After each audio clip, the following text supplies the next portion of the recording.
عزیزان گرامی، معزز بہنوں اور بیٹیوں، سیرت صحابہ کے سلسلے میں آج ہم تیسرے خلیفہ راشد ذو النورین حضرت عثمان ابن عفان رضی اللہ تعالی عنہ ان کی سیرت میں سے چند الفاظ آپ کے سامنے ذکر کریں گے۔ عثمان ابن عفان رضی اللہ تعالی عنہ، جن کا نام و نسب اس طرح ہے کہ عثمان ابن عفان ابن ابی العاص ابن امیہ ابن عبد شمس ابن عبد مناف، یہ عبد مناف پر آپ کا نسب نامہ رسول اللہ صلی اللہ علیہ وسلم کے ساتھ مل جاتا ہے۔ آپ کی کنیت ابو عبداللہ تھی۔ یہ عبداللہ نبی کریم صلی اللہ علیہ وسلم کے نواسے تھے، جو حضرت رقیہ رضی اللہ تعالی عنہا بنت الرسول علیہ الصلاۃ والسلام، یہ ان کے بیٹے تھے۔ حضرت عبداللہ جو ہے، جن کے نام پہ آپ کنیت رکھتے تھے، ابو عبداللہ اپنی کنیت آپ پسند کرتے تھے، یہ رسول اللہ صلی اللہ علیہ وسلم کے نواسے عبداللہ جو ہیں، یہ ان کے نام پہ تھے۔ اور آپ کا لقب ذو النورین چہار دانگ عالم میں پھیل گیا، اس لیے کہ امام عینی فرماتے ہیں کہ تاریخ اسلامی ہی نہیں بلکہ دنیا کی تاریخ میں کسی پیغمبر کی دو بیٹیاں کسی ایک شخص کے نکاح میں نہیں آئیں، اور بہت سارے اسلاف سے یہ قول یا اس طرح کے ملتا جلتا قول ملتا ہے کہ ذو النورین آپ کو اس لیے کہا جاتا تھا کہ رسول اللہ صلی اللہ علیہ وسلم کی دو بیٹیاں، سب سے پہلے رقیہ رضی اللہ تعالی عنہا، وہ آپ کے نبی علیہ الصلوۃ والسلام نے ان کا نکاح آپ کے ساتھ کیا، اور جس وقت آپ بدر کے لیے نکلے تو واپسی سے پہلے حضرت رقیہ رضی اللہ تعالی عنہا جو ہیں وہ سخت بیمار تھیں، فوت ہو گئیں۔ نبی علیہ الصلوۃ والسلام نے جنگ بدر کے لیے نکلنے سے حضرت عثمان رضی اللہ تعالیٰ عنہ کو منع کر دیا، اور آپ نے ساتھ یہ بھی فرمایا کہ عثمان، تم میری بیٹی کی خدمت کرو، اپنی بیوی کی خدمت کرو، ہم جہاں بھی جائیں گے تمہارا اجر ہمارے ساتھ ہی لکھا جائے گا۔ چنانچہ جب نبی کریم صلی اللہ علیہ وسلم بدر سے فارغ ہوئے تو آپ نے جہاں بدر میں حصہ لینے والوں کے لیے حصہ نکالا، وہاں حضرت عثمان رضی اللہ تعالیٰ عنہ کے لیے بھی حصہ نکالا تھا۔ حضرت عثمان رضی اللہ تعالیٰ عنہ اپنی بیوی نبی علیہ الصلوۃ والسلام کی بیٹی کی خدمت کرتے رہے، یہاں تک کہ وہ وفات پا گئی، اور جب بدر سے آپ واپس آئیں تو آپ کی بیٹی فوت ہو چکی تھی۔ اس کے بعد رسول اللہ صلی اللہ علیہ وسلم نے اپنی بیٹی ام کلثوم رضی اللہ تعالی عنہا، ان کا نکاح حضرت عثمان رضی اللہ تعالی عنہ سے کر دیا، اور یہ وہ عظیم الشان منزلت اور مرتبت تھی کہ ایک کے بعد دوسری بیٹی دینا، یہ کسی شخص کا اس کے ساتھ رضامندی کی انتہا ہے کہ ایک بیٹی فوت ہوئی ہو تو دوسری بیٹی کا بھی نکاح دے دیا جائے، کہ نبی کریم صلی اللہ علیہ وسلم حضرت عثمان رضی اللہ تعالی عنہ سے اتنا زیادہ خوش تھے۔ آپ کی ولادت جو ہے حضرت عثمان رضی اللہ تعالی عنہ کی عام الفیل، یعنی جس سال وہ واقعہ فیل جو قرآن مجید میں ذکر ہے کہ جو لوگ حبشہ سے بیت اللہ کو گرانے کے لیے آئے تھے، اس سے 6 سال بعد ان کی پیدائش ہوئی۔ گویا کہ آپ نبی علیہ الصلوۃ والسلام سے 6 سال چھوٹے تھے، کیونکہ رسول اللہ صلی اللہ علیہ وسلم عام الفیل میں ہی پیدا ہوئے تھے۔ اور قبول اسلام حضرت عثمان رضی اللہ تعالی عنہ حضرت ابو بکر صدیق رضی اللہ تعالی عنہ کی نیکیوں میں سے ایک نیکی تھی، کیونکہ آپ کو دعوت اسلام دینے والے حضرت ابو بکر صدیق رضی اللہ تعالیٰ عنہ تھے، اور آپ نے بغیر کسی تردد کے دعوت دینے پہ پہلی دفعہ ہی اسلام قبول کر لیا۔ اس لیے مورخین لکھتے ہیں کہ حضرت عثمان رضی اللہ تعالیٰ عنہ مردوں میں سے چوتھے شخص تھے جنہوں نے اسلام قبول کیا، کیونکہ پہلے جو قبول کرنے والے تھے ابو بکر تھے، حضرت علی تھے، حضرت زید بن حارثہ، اور چوتھے شخص جو تھے وہ حضرت عثمان ابن عفان رضی اللہ تعالیٰ عنہ تھے۔ حضرت عثمان ابن عفان رضی اللہ تعالیٰ عنہ، یہ نام جب کوئی مومن سنتا ہے تو اس کے دل میں ایک محبت وارفتگی اور پیار اور الفت، اس کا ایک ایسا دریا اور سمندر اس کے دل میں موجزن ہو جاتا ہے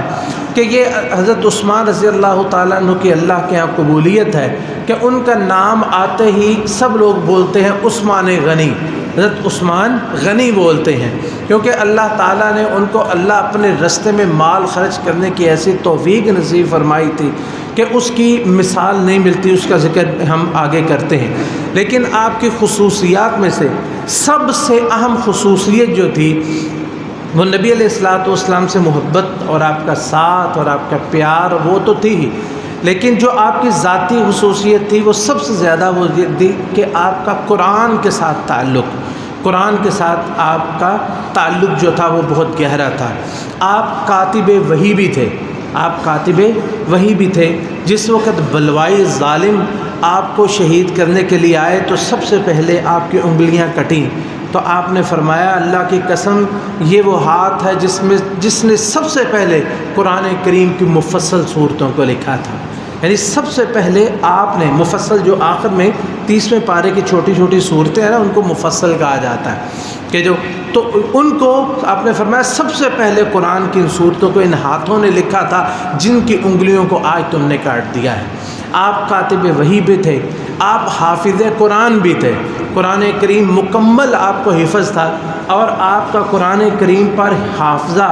قرآن کریم پر حفظ پر آپ کو اتنا عبور حاصل تھا کہ آپ ایک رات میں کھڑے ہوتے، ایک ایک رکعت میں آپ کی بیوی نائلہ اور عبداللہ بن عمر رضی اللہ تعالیٰ عنہما، ان کی بھی ایک روایت ہے کہ آپ کھڑے ہوتے اور ایک رکعت اللہ کے لیے شروع کرتے، قرآن پڑھنا شروع کرتے تو رکتے ہی نہیں، دل ہی نہیں کرتا قرآن چھوڑنے کو، حتیٰ کہ قرآن کریم ایک ایک رکعت میں مکمل پڑھ جایا کرتے تھے۔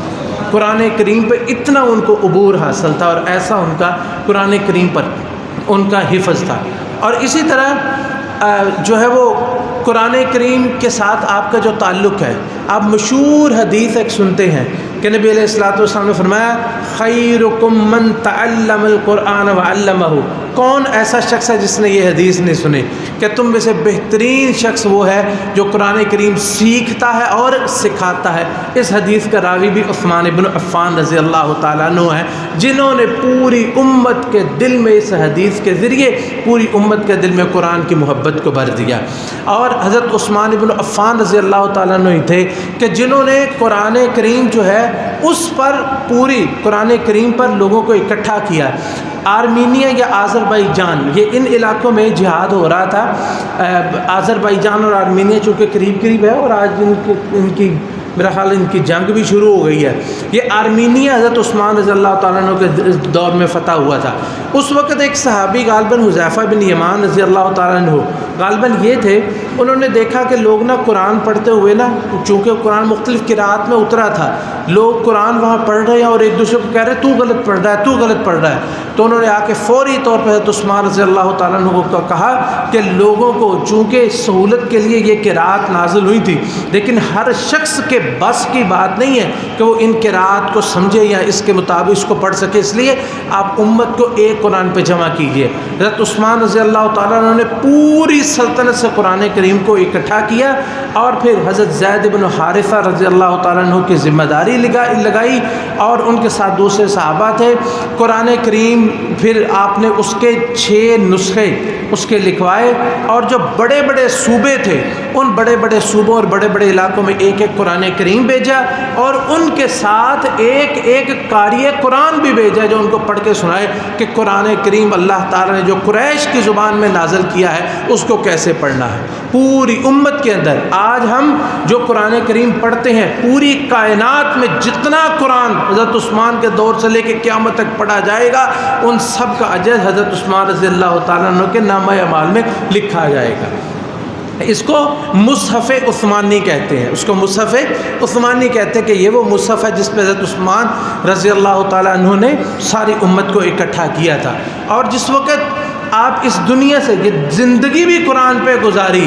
اور آپ کی وفات بھی قرآن پر ہی ہوئی. قرآن پڑھتے پڑھتے آپ اس دنیا سے گئے تھے، اس کا ذکر انشاءاللہ آگے آئے گا. یہ آپ کی سب سے بڑی خصوصیت کہ قرآن کے ساتھ اگر اسی پہ گفتگو کی جائے تو بڑی لمبی، لیکن وقت نہیں ہے. کہ عثمان رضی اللہ تعالیٰ عنہ کا قرآن کے ساتھ اس قدر گہرا تعلق تھا. اور دوسری آپ کی ذاتی خوبیوں میں سے ایک بہت بڑی خوبی آپ کا حیا تھی اور آپ کی شرم تھی کہ آپ ایسی ہستی کہ ایک اس کے لیے ایک حدیث صرف سن لیں کہ نبی کریم صلی اللہ علیہ وسلم ایک دفعہ تشریف فرما تھے کہ آپ کی پنڈلیاں جو ہوتی ہیں ان سے کپڑا آپ کا ہٹا ہوا تھا. آپ نا بڑے گھر میں ریلیکس ہو کے لیٹے ہوئے تھے. آپ کے پاس حضرت ابوبکر بھی تھے اور لوگ بھی آ رہے تھے. تو اور گھر یہ تھا حضرت عائشہ صدیقہ رضی اللہ تعالیٰ عنہ کا.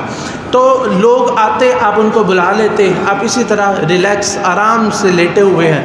حتیٰ کہ کسی نے آ کے بتایا کہ عثمان ابن عفان آ گئے ہیں اور وہ اجازت مانگ رہے ہیں. تو نبی کریم صلی اللہ علیہ وسلم فوری اٹھے اور آپ نے اپنی پنڈلیوں پر کپڑا ڈال لیا اور کہا عثمان کو آنے دیں اور اس کو بلا لیں. بعد میں عائشہ رضی اللہ عنہ پوچھتی ہیں اللہ کے رسول، ابو بکر بھی تھے، عمر بھی تھے اور بھی صحابہ تھے، لیکن آپ نے عثمان کے آنے پہ اپنی پنڈلیاں جو ہیں ان پر کپڑا کیوں ڈال لیا؟ یہ کسی ان کے لیے ایسا آپ نے اہتمام کیوں کیا؟ آپ نے فرمایا عائشہ، میں اس شخص سے کیوں حیا نہ کروں کہ جس سے اللہ کے فرشتے بھی حیا کرتے ہیں. اور آپ نے فرمایا کہ اگر وہ مجھے اس حالت میں دیکھتے کہ میری پنڈلیوں سے کپڑا اٹھا ہوا ہے تو عثمان جس مقصد کے لیے آئے تھے وہ بات ہی نہ کر سکتے، اتنے وہ زیادہ حیادار تھے. اور جس وقت حضرت عثمان رضی اللہ تعالیٰ عنہ ان کی شہادت کا وقت آیا اور ان کو پتہ چل گیا مجھے شہید کر دیا جائے گا، تو انہوں نے اس کے لیے کیا اہتمام کیا؟ ہم کیا کرتے ہیں، دنیا کا مال وہ زیادہ اکٹھا، انہوں نے اس وقت کیا کیا؟ انہوں نے شلوار منگوائی. عام طور پر عرب لوگ چادر ہی باندھتے تھے، انہوں نے شلوار منگوائی اور جس طرح ہم ناڑے کے ساتھ اس کو باندھ لیتے نا، اس طرح اس کو مضبوطی سے باندھ دیا اور کہنے لگے کہ شاید میری وفات کا وقت آ گیا ہے، یہ لوگ مجھے قتل کر دیں گے. اور قتل جب انسان ہوتا ہے تو اس کی کیا حالت ہوتی ہے؟ فرماتے ہیں کہ کہیں یہ نہ ہو کہ میں اس دنیا سے جاؤں تو جو ہے وہ میرا پردہ جو ہے وہ اٹھ چکا ہو. یعنی ان کو اپنے پردے کی اتنی زیادہ فکر تھی. اور یہ عثمان ابن عفان رضی اللہ تعالی عنہ ہیں، ان کی خصوصیات میں سے ایک یہ تھی کہ اسلام میں سب سے پہلی ہجرت جو ہے وہ عثمان ابن عفان رضی اللہ تعالیٰ عنہ نے کی تھی، جو ہجرت حبشہ جو کی تھی. اپنے جو نبی علیہ الصلوۃ والسلام آپ کی بیٹی کے ساتھ انہوں نے ہجرت کی تھی. اور آپ کو یہ سعادت حاصل ہے کہ آپ نے ایک نہیں 2 ہجرتیں کی تھی. ایک ہجرت آپ نے حبشہ کی طرف کی اور دوسری ہجرت جو ہے وہ واپس پھر آگے ایک وجہ سے، اور پھر دوسری ہجرت جو ہے آپ نے مدینہ کے لیے کی تھی. اور اسی طرح آپ کی خصوصیات میں سے ایک سب سے بڑی خصوصیت وہ یہ ہے کہ حضرت عثمان رضی اللہ تعالی عنہ، ان کو اللہ کے رسول علیہ الصلاۃ والسلام نے ایک مرتبہ نہیں کئی دفعہ جنت کی خوشخبری دی تھی. ایسا عظیم انسان کہ جو اس دنیا میں چلتا پھرتا ہو اور اسے جنت کی خوشخبری مل جائے. کتنی مرتبہ حضرت عثمان رضی اللہ تعالیٰ عنہ کو نبی علیہ الصلوۃ والسلام نے جنت کی خوشخبری دی. بعض دفعہ نام لے کے کہا اور بعض دفعہ کہا کہ یہ کام جو کرے گا اسے جنت ملے گی. مثال کے طور پر نبی کریم صلی اللہ علیہ وسلم ایک دفعہ ایک باغ میں تشریف فرما تھے کہ حضرت ابوبکر، آپ دروازہ بند تھا، اس کا جو دیوار تھی اور اس کے اندر ایک دروازہ تھا، دروازہ بند تھا، دروازہ نوک ہوا، کسی نے کھٹکھٹایا، پوچھا کون ہے؟ آپ کو بتایا کہ ابوبکر ہیں. آپ نے فرمایا کہ دروازہ کھول دو اور اسے جنت کی خوشخبری دے دو. پھر دروازہ کھٹکھٹایا گیا، کون ہے؟ کہا گیا عمر ہے. فرمایا دروازہ کھول دو اور اس کو بھی جنت کی خوشخبری دے دو. تیسری دفعہ پھر دروازہ کھٹکھٹایا گیا، پوچھا کون؟ فرمایا جواب دیا گیا کہ عثمان ہے. آپ نے فرمایا اذن لہ وبشرہ بالجنہ الا بلوی تصیبہ، کہ اس کے لیے دروازہ کھول دو اور اس کو بتاؤ کہ اس پر ایک بڑا ہجوم حملہ آور ہوگا اور اس کے بعد اللہ تعالیٰ اس کے لیے جنت کا دروازہ کھول دیں گے. یہ ایک جنت. دوسرا عشرہ مبشرہ، آپ اس کو مشہور حدیث سنتے ہیں کہ آپ نے فرمایا ابو بکر فی الجنہ، عمر فی الجنہ، عثمان فی الجنہ، علی فی الجنہ، طلحہ فی الجنہ۔ یہ عشرہ مبشرہ کی جو حدیث ہے اس میں آپ نے نام لے کے تیسرے نمبر پہ حضرت عثمان بن عفان رضی اللہ تعالیٰ عنہ جو ہیں ان کو نام لے کے آپ نے جنت کی خوشخبری دی۔ اور اسی طرح بہت سارے ایسے مقامات آئے کہ آپ نے جنت کی خوشخبری بھی شہادت کے ساتھ دی۔ آپ ایک دفعہ احد پہاڑ پہ تھے کہ احد پہاڑ جو ہے، چونکہ نبی علیہ الصلوۃ والسلام فرمایا کرتے تھے کہ ھذا جبل یحبنا ونحبہ، یہ وہ پہاڑ ہے کہ ہم اس سے محبت کرتے ہیں، یہ ہم سے محبت کرتا ہے۔ آپ احد پہاڑ پہ چڑھے تو وہ اتنا خوش ہوا کہ جیسے جو ہے نا وہ جوش میں آ کے ہلنے لگا۔ آپ نے فرمایا اثبت احد، احد ٹھہر جاؤ، رک جاؤ، فما علیک الا نبی او صدیق او شہیدان، کہ تجھ پہ ایک نبی ہے، کہیں کسی کو تکلیف نہ پہنچے، ایک نبی ہے، ایک صدیق اور دو شہید ہیں۔ اور وہ دو شہید کون سے تھے؟ ایک صدیق تو ابو بکر تھے اور دوسرے عمر اور عثمان رضی اللہ تعالی عنہما تھے۔ تو یہ نبی علیہ الصلوۃ والسلام نے ان کو جنت کی بشارت شہادت کے ذریعے دی کہ ایک بلوا تصیبہ، ایک ہجوم ان پہ حملہ آور ہوگا جس سے اللہ رب العزت ان کو جنت دے دیں گے۔ اور اسی طرح کتنے احسانات حضرت عثمان رضی اللہ تعالیٰ عنہ کے پوری امت مسلمہ پر۔ ایک دفعہ ایسا ہوا مدینہ میں کہ پینے کے لیے میٹھا پانی نہیں تھا، اور ایسا پانی تھا جیسے آپ یوں سمجھ لیں کہ جیسے ہمارے علاقے میں عام زمین سے پانی نکلتا ہے، اس سے بھی جو ہے وہ نکما قسم کا پانی جو ہے وہ مدینے کا پانی تھا،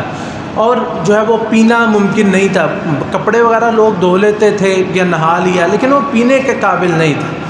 تو نبی کریم صلی اللہ وہ ایک کنواں تھا جس سے میٹھا پانی آتا تھا، اور وہ کنواں جو ہے وہ ایک یہودی کی ملکیت تھا۔ تو نبی کریم صلی اللہ علیہ وسلم نے فرمایا کہ کون ہے جو بئر روما، اس کا نام بئر روما تھا، آپ نے فرمایا جو اس کو خریدے میں اس کے لیے جنت کی بشارت دیتا ہوں۔ چنانچہ عثمان بن عفان رضی اللہ تعالیٰ عنہ اٹھے اور یہودی سے جا کے اس کو خریدا اور سارے مسلمانوں کے لیے اسے کھول دیا، اور تمام مسلمان حضرت عثمان رضی اللہ تعالیٰ عنہ کے خریدے ہوئے مال، اور یہ مال انہوں نے اپنے اصل مال سے، زکوٰۃ کے مال سے نہیں، اپنے جیب سے انہوں نے جو ہے وہ خرچ کر کے یہ جو ہے وہ خریدا تھا اور وہ مسلمانوں کو دیا۔ اور اسی طرح مسجد نبوی چھوٹی پڑ گئی،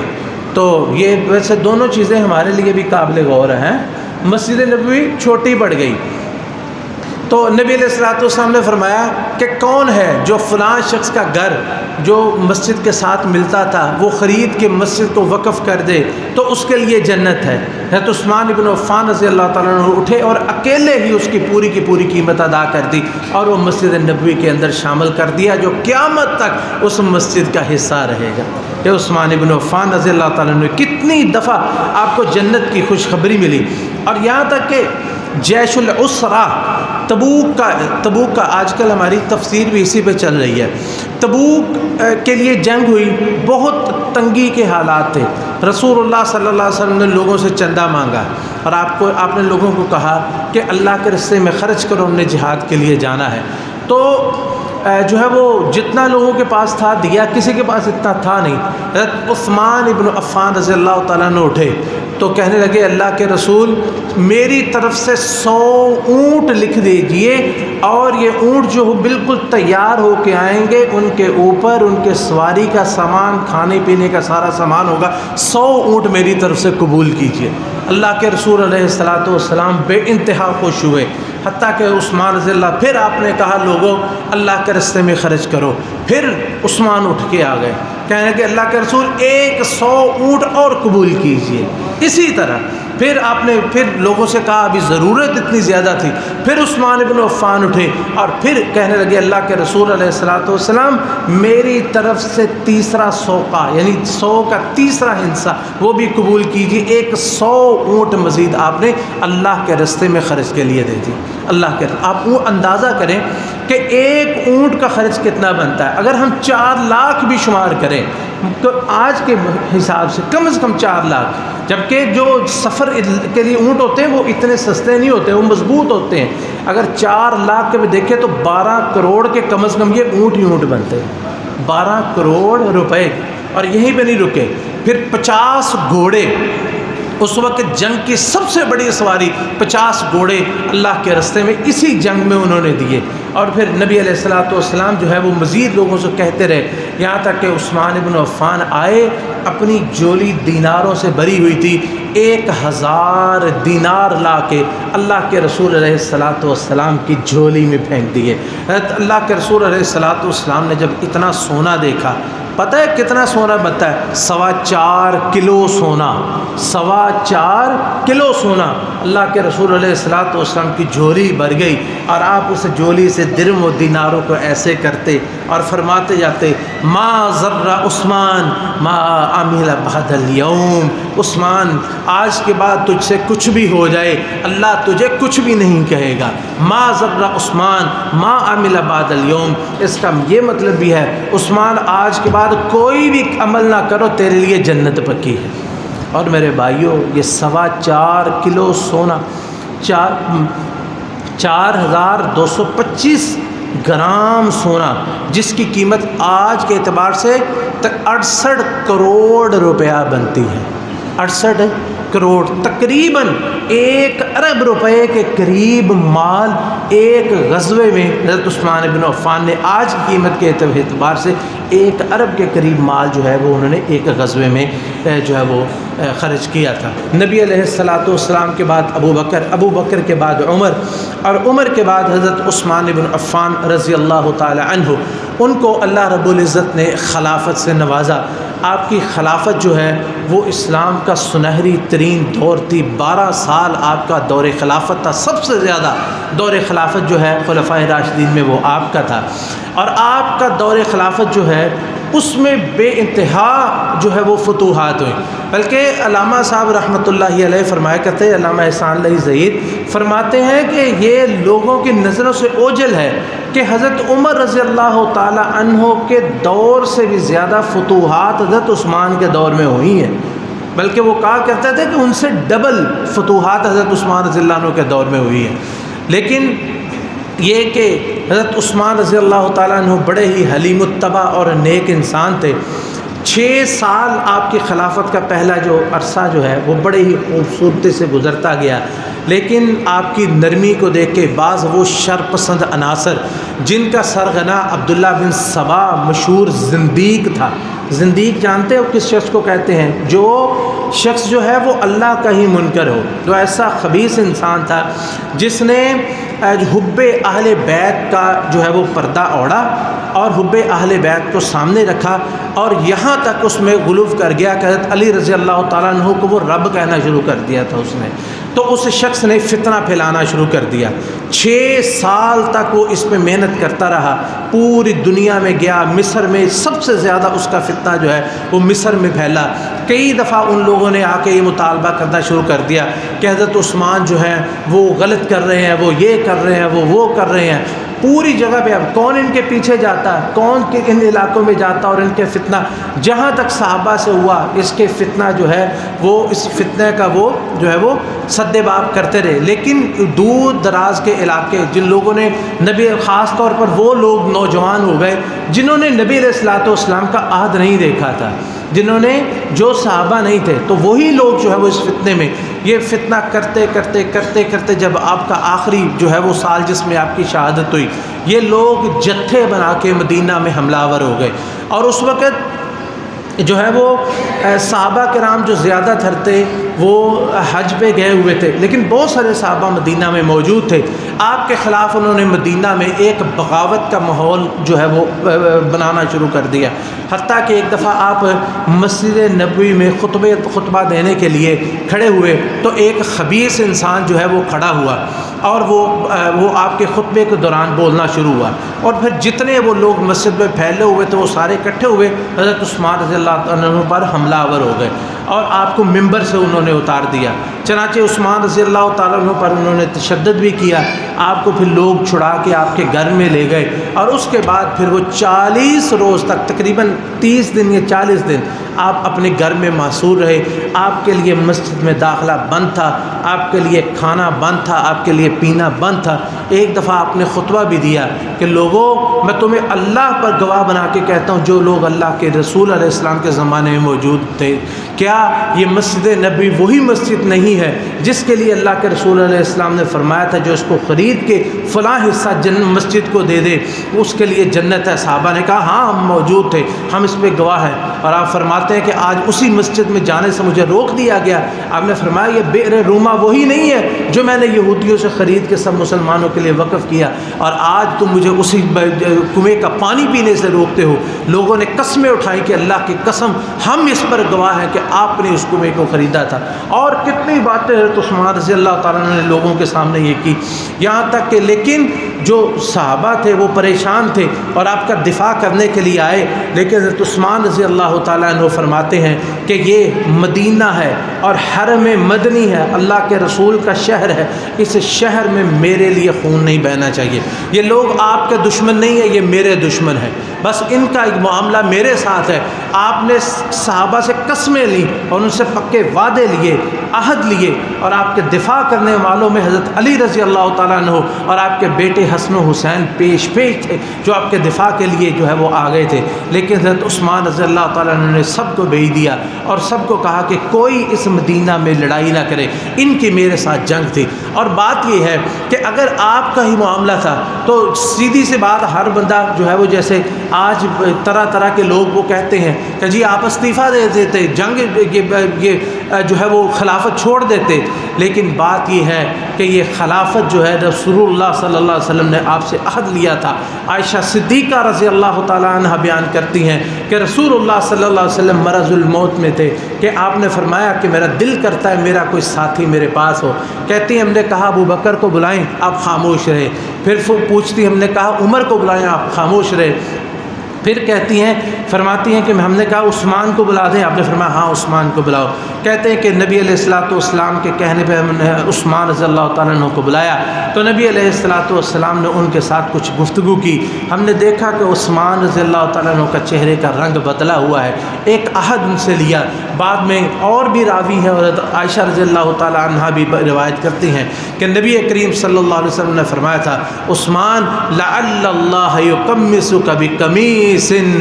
فلا تخلعہ، کہ ہو سکتا ہے بلکہ اللہ سے امید ہے اللہ تمہیں ایک قمیض پہنائے گا، لوگ وہ قمیض تم سے اتارنے کی کوشش کریں گے لیکن تم نے اس قمیض کو چھوڑنا نہیں، اس قمیض کو اتارنا نہیں ہے۔ تو اس عہد پہ حضرت عثمان رضی اللہ تعالیٰ عنہ جب آپ کا آخری وقت آیا تو فرماتے ہیں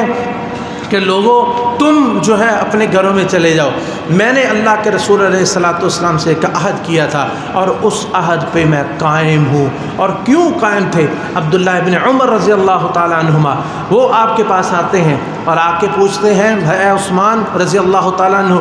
اگر آپ یہ خلافت چھوڑ دیں تو آپ بتائیں کیا آپ کو وفات میں اب موت نہیں آئے گی؟ فرماتے ہیں کیوں نہیں آئے گی؟ اور بھی 2-3 سوال کیے تو کہنے لگے کہ عثمان میں تمہیں اللہ کا واسطہ دیتا ہوں ان لوگوں کے کہنے پہ خلافت نہ چھوڑنا، کیونکہ لوگ پھر قیامت تک یہ طریقہ بنا لیں گے کہ جس خلیفہ سے ناراض ہوئے اس کے خلاف جلوس نکالا، اکٹھے ہوئے اور اس کو اتار دیا، اس کو خلافت سے اتار دیں گے، لوگ قیامت تک یہ طریقہ بنا لیں گے۔ آپ دیکھیں کیا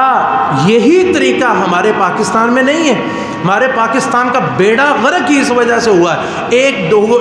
اقتدار کے لیے لڑتے ہیں، ایک اقتدار میں آ جاتا ہے دوسرا سڑکوں پہ آ جاتا ہے اور سڑکوں والا ان کو اتارتا ہے، جب وہ جو ہے وہ سڑکوں پہ آتا ہے وہ دوسرے اقتدار میں آتا ہے یہ اس کے خلاف ہو جاتے ہیں۔ اور یہی وہ چیز تھی جو عبداللہ بن عمر رضی اللہ تعالیٰ عنہما انہوں نے ان سے عہد کیا، لیکن حضرت عثمان بن عفان انہوں نے جان دینا گوارا کر لیا، لیکن نبی علیہ الصلوۃ والسلام کے ساتھ کیا ہوا یہ وعدہ اس کو نبھایا اور اس کو پورا کیا۔ یہ آپ کے وقت گزرتے رہے یہاں تک کہ جب آپ کی رات تھی، جب آخری رات تھی آپ کی بیوی نائلہ وہ بیان کرتی ہیں کہ آخری رات جو تھی وہ آپ سوئے ہوئے اور اچانک اٹھے اور کہنے لگے کہ میں نے روزہ رکھنا ہے، کسی نے پوچھا آپ پوچھتی ہیں کہ آپ نے آج روزہ کیوں رکھنا ہے، آپ کے افطار کے لیے بھی کچھ نہیں ہے؟ فرماتے ہیں کہ مجھے خواب میں ابھی رسول اللہ صلی اللہ علیہ وسلم اور ان کے ساتھ ابو بکر و عمر ملے تھے، اور اللہ کے رسول علیہ الصلوۃ والسلام نے کہا تھا عثمان کل تمہاری افطاری میرے ہاں ہے، کل تم نے میرے ہاں افطار کرنا ہے۔ اور فرماتے ہیں مجھے پتہ چل گیا ہے کہ یہ لوگ جس طرح مجھ پہ حملہ آور ہو رہے ہیں یہ مجھے چھوڑیں گے نہیں۔ چنانچہ عثمان رضی اللہ تعالیٰ عنہ نے پانی جو بھی تھا وہ اس وقت ان کے پاس وہی کھارا پانی، اسی کے ساتھ آپ نے جو ہے وہ روزہ رکھ لیا، اور روزہ رکھ کے جناب قرآن کریم کی تلاوت کرنا شروع ہوئے۔ لوگ بڑی کوشش میں تھے کہ آپ کے گھر میں آئیں، صحابہ کرام جتنا باہر سے روک سکے، لیکن انہوں نے ایک دم ہجوم کیا، اور ایک شخص جو ہے وہ دروازہ توڑ کے اندر آیا۔ حضرت عثمان رضی اللہ تعالیٰ نے اس کو دیکھا اور کہنے لگے کہ بینی و بینک کتاب اللہ، کہ میرے اور تیرے درمیان اللہ کی کتاب ہے، اللہ کی کتاب کی حدود کو توڑنا چاہتا ہے تو آ جا۔ اس شخص نے حیا کی اور واپس چلا گیا، اور دوسرا شخص آیا وہ اس سے اخبث تھا، وہ آیا، اس کو بھی عثمان رضی اللہ عنہ نے کہا کہ بینی و بینک کتاب اللہ، کہ میرے اور تیرے درمیان اللہ کی کتاب ہے، لیکن وہ آ کے آگے بڑھا، حملہ آور ہوا، حضرت عثمان رضی اللہ تعالیٰ عنہ کی گردن کو پکڑا اور اس کو دبانا شروع کر دیا، اور بعد میں کہتا ہے کہ میں نے آج تک اتنی نرم و نازک کسی کی گردن نہیں دیکھی۔ اور ایک دوسرا شخص آیا، اس نے آ کے تلوار سے حملہ کیا، تو تب حضرت عثمان رضی اللہ تعالیٰ عنہ کی انگلیاں کٹی، اور آپ نے فرمایا تھا کہ یہ وہ ہاتھ جو تم نے آج کاٹ دیا ہے۔ سب سے پہلے قرآن کی مفصل آیات اس میں لکھی۔ آپ کی بیوی نائلہ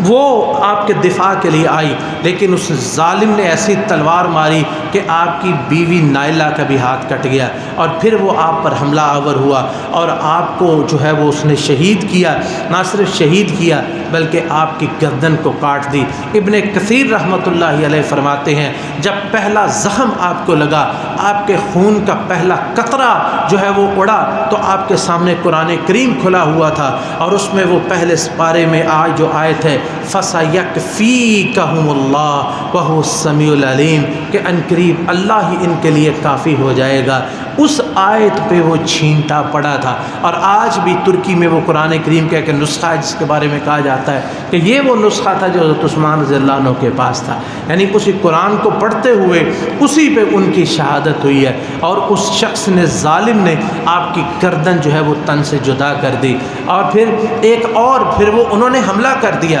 حضرت وہ ظالم تھے، مال کو لوٹنا، حضرت عثمان رضی اللہ تعالیٰ عنہ کے گھر سے ایک ایک چیز، حتیٰ کہ ایک پیالی تک انہوں نے گھر میں نہیں چھوڑی، پورا کا پورا گھر لوٹ کے لے گئے۔ جس وقت آپ کی شہادت ہوئی تو آپ کا سر جو تھا وہ قرآن کریم کے ساتھ بالکل پڑا ہوا تھا۔ ایک ظالم آیا، سر کو ٹھوکر مار کے کہتا ہے میں نے آج تک کسی کافر کا چہرہ اتنا خوبصورت نہیں دیکھا، اور میں نے آج تک کسی کافر کو اتنی خوبصورت موت مرتے ہوئے نہیں دیکھا۔ یہ ظالم دیکھیں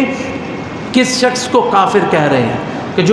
جس کو اللہ کے رسول علیہ الصلوۃ والسلام نے بے شمار مرتبہ جنت کی خوشخبریاں دی۔ اس طرح ان ظالموں نے حضرت عثمان رضی اللہ عنہ کے ساتھ یہ سلوک کیا، اور پھر اللہ کا بھی فیصلہ تھا کہ 2 شہادتیں ایسی ہوئی ہیں کہ ان کو شہید کرنے والے اور ان کو قتل کرنے والے اللہ تعالیٰ نے انہیں نشان عبرت بنایا۔ ایک حضرت عثمان رضی اللہ تعالیٰ عنہ کے قاتل ہیں، اور ایک حضرت حسین ابن علی رضی اللہ تعالیٰ عنہم، ان کے قاتل جو ہیں ان کو اللہ تعالیٰ نے دنیا میں ہی نشان عبرت بنا دیا۔ اور حضرت عثمان رضی اللہ تعالیٰ عنہ کے جتنے قاتلین تھے ان میں سے کسی ایک شخص کو بھی طبی موت نصیب نہیں ہوئی، سب بری موت مرے، کوئی کسی طرح، یہاں تک کہ آپ کے بارے میں برے الفاظ کہنے والے اور آپ پہ ہاتھ اٹھانے والے۔ ان کا ایک واقعہ صرف میں بیان کرتا ہوں کہ امام بخاری جو اپنی تاریخ میں بیان کیا، امام محمد ابن سیرین کے حوالے سے فرماتے ہیں کہ امام ابن سیرین کہ میں بیت اللہ کا طواف کر رہا تھا تو میں نے ایک شخص کو دیکھا، وہ کہہ رہا تھا اللہ مجھے معاف کر دے، لیکن مجھے لگتا ہے تو مجھے معاف نہیں کرے گا، اللہ مجھے معاف کر دے لیکن مجھے لگتا ہے تو مجھے معاف نہیں کرے گا۔ کہتے جی میں نے کہا کہ ایسا تو بدبخت انسان ہے، یہاں پہ آ کے تم مایوس ہے اور کہتا ہے اللہ مجھے معاف نہیں کرے گا۔ کہنے لگا میں تمہیں بتاتا ہوں، میں وہ بدبخت انسان ہوں جس نے قسم اٹھائی تھی کہ اللہ مجھے موقع دے تو میں عثمان کے چہرے پہ تھپڑ ماروں گا۔ کہتے جب عثمان رضی اللہ تعالیٰ عنہ جب ان کی شہادت ہوئی اور آپ گھر میں ہی تھے، لوگ آپ کے چہرے کو دیکھنے کے لیے آتے، تو میں موقع کی تلاش میں تھا کہ جب میں اکیلا ہوں، میں اکیلا گیا، ان کے چہرے سے میں نے پردہ ہٹایا، ان کے چہرے سے میں نے کپڑا ہٹایا، میں نے دیکھا کوئی نہیں، تو میں نے ان کی میت کے چہرے پر ہی میں نے تھپڑ مار دیا۔ کہتا کہ اس وقت کی بات ہے، میرا ہاتھ اسی وقت اس کو فالج ہو گیا اور شل ہو گیا، اور محمد ابن سیرین فرماتے کہ میں نے اس کا ہاتھ دیکھا سیاہ لکڑی کی طرح خشک ہوا پڑا تھا۔ اور ایسے ہی بہت سارے ایسے واقعات ہیں کہ عثمان رضی اللہ عنہ کے جو قاتلین تھے ان کے ساتھ یہ انجام ہوا۔ اللہ رب العزت ان کے درجات بلند فرمائے، ہمیں ان کی سیرت پہ چلنے کی توفیق نصیب فرمائے، ان صحابہ کی زندگی کی محبت، ان صحابہ کی محبت پہ ہماری زندگی اور اسی پہ ہماری موت ہو۔ عزیزان گرامی، یہ بدقسمتی ہے اس امت کی کہ اس امت کو ایسے لوگ اس امت میں ہیں جو آج بھی قاتلین عثمان کا دفاع کرنے والے ہیں۔ ایسے خبیث لوگ اس دنیا میں موجود ہیں۔ بلکہ ایک شخص تو یہاں تک میں نے خود اسے سنا، اللہ تعالیٰ اس کے ساتھ وہی سلوک کرے جس کا وہ مستحق ہے، حضرت عثمان کی شہادت کو بیان کرتے ہوئے ایسے ایسے الفاظ کہ میں ان کو دہرانا بھی گناہ سمجھتا ہوں، اور ان میں سے جو ہے وہ ایسے الفاظ وہ کہتا ہے کہ جو ہے وہ یعنی کہ وہ حضرت قاتلین عثمان، وہ کہتا ہے وہ تو بڑے ولی اللہ آدمی تھے، وہ تو بڑے نیک انسان تھے، حضرت عثمان کے بارے میں برے برے الفاظ کہنے والے ایسے خبیث لوگ بھی اس دنیا میں موجود ہیں۔ تو ہم اس پہ بحث نہیں کرتے حضرت عثمان پہ کیا کیا الزامات تھے، یہ ایک لمبی بحث ہے، بڑی اس تفصیل طلب ہے، لیکن اللہ کے رسول علیہ الصلاۃ والسلام کا فیصلہ ہم آپ کو سنا دیتے ہیں جو آپ نے اپنی زندگی میں حضرت عثمان کی زندگی میں سنا دیا تھا۔ سب سے پہلی حدیث عائشہ صدیقہ رضی اللہ تعالی عنہ فرماتی ہیں، وہ تو حدیث میں نے بھی سنا دی ہے، حضرت عائشہ رضی اللہ عنہ کی حدیث کہ جس وقت حضرت عثمان رضی اللہ تعالیٰ عنہ کی شہادت کا وقت تھا تو اس وقت انہوں نے کہا کہ میرے ساتھ اللہ کے رسول علیہ الصلاۃ والسلام نے ایک عہد کیا تھا، میں اس عہد پہ قائم ہوں، نمبر 1۔ دوسری حدیث جو ہے کعب بن عجرہ رضی اللہ تعالیٰ عنہ روایت کرتے ہیں، کہتے ہیں کہ ذکر رسول اللہ صلی اللہ علیہ وسلم فتنۃ فقربها، رسول اللہ صلی اللہ علیہ وسلم نے ایک بہت بڑے فتنے کا ذکر فرمایا، اور آپ نے فرمایا وہ فتنہ دن بدن قریب آ رہا ہے۔ فمر رجل مقنع رأسہ، ایک شخص وہاں سے گزرا، وہ گرمی کی وجہ سے، دھوپ کی وجہ سے اس نے اپنا سارے ڈانپا ہوا تھا، کوئی پتہ نہیں ہے کون ہے۔ رسول اللہ صلی اللہ علیہ وسلم نے فرمایا ھذا یومئذ علی الہدی، یہ شخص اس دن، فتنوں کے دن میں یاد رکھنا یہ شخص ہدایت پر ہوگا۔ فوثبت، تو کعب بن عجرہ کہتے ہیں میں نے چھلانگ لگائی، فاخذت بالضبعی، عثمان میں نے دیکھا وہ عثمان ہے، ان کے کندھوں کو پکڑا اور پھر اس کا چہرہ پھیر کے اللہ کے رسول علیہ الصلاۃ والسلام کو دکھا کے میں نے کہا اے اللہ کے رسول یہی شخص آپ کی مراد ہیں؟ آپ نے فرمایا ھذا، یہی وہ شخص ہیں، جب فتنے ہوں گے تو یہ شخص حق پہ ہوگا۔ دوسری حدیث حضرت عبداللہ ابن عمر رضی اللہ تعالی عنہما بیان کرتے ہیں کہ ذکر رسول اللہ صلی اللہ علیہ وسلم فتنۃ فمر رجل، رسول اللہ صلی اللہ علیہ وسلم نے ایک فتنے کا ذکر کیا اور ایک آدمی وہاں سے گزرا، آپ نے فرمایا کہ یقتل فیہا ھذا المقنع یومئذ مظلوما، اس فتنے میں یہ شخص مظلوم قتل کر دیا جائے گا۔ اس فتنے کے آخر میں یہ شخص جو ہے اس پہ ظلم کرتے ہوئے لوگ اس کو شہید کر دیں گے، قتل کر دیں گے۔ قال فنظرت فاذا هو عثمان بن عفان، کہتے ہیں میں نے دیکھا کہ وہ عثمان بن عفان تھے۔ کعب بن عجرہ رضی اللہ تعالیٰ عنہ کی روایت کے دوسرے الفاظ آپ نے فرمایا کہ ایک فتنہ اس شخص کے قدموں سے نکلے گا، اور ھذا یومئذ ومن اتبعه علی الہدی، یاد رکھنا جب فتنہ پھیل جائے گا یہ شخص اور جو لوگ بھی اس شخص کے ساتھ ہوں گے وہ لوگ ہدایت پہ ہوں گے۔ وہ کون تھے؟ وہ عثمان ابن عفان تھے۔ شیخ البانی نے اس روایت کو سلسلہ صحیحہ میں بھی ذکر کیا اور اس کو صحیح قرار دیا۔ اسی طرح مرہ البحزی رضی اللہ تعالیٰ عنہ بیان کرتے ہیں کہ بینما نحن مع النبی صلی اللہ علیہ وسلم فی طریق من طرق المدینہ فقال کیف تصنعون فی فتنة تثور فی اقطار الارض کانہا صیاصی بقر، آپ نے فرمایا کہ ایک فتنہ بہت بڑا ہوگا، وہ اس قدر مضبوط ہوگا جس طرح گائے کے سینگ ہوتے ہیں، ہر جگہ پہ وہ پھیل جائے گا، تو تم کیا کرو گے؟ تو کہتے ہیں جی کہ ہم نے پوچھا اللہ کے رسول ہم کیا کریں؟ آپ نے فرمایا علیکم بہذا واصحابہ،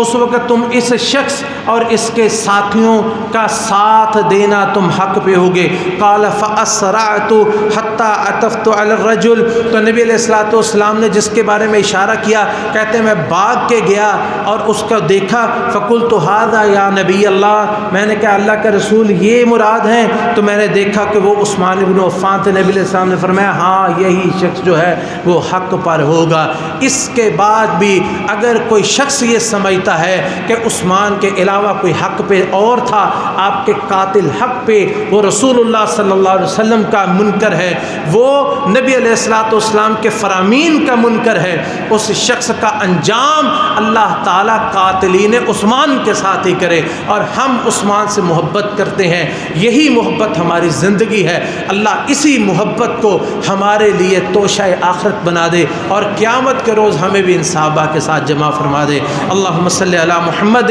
وعلی آل محمد کما صلیت علی ابراہیم وعلی آل ابراہیم انک حمید مجید۔ اللہم بارک علی محمد وعلی آل محمد کما بارکت علی ابراہیم وعلی آل ابراہیم انک حمید مجید۔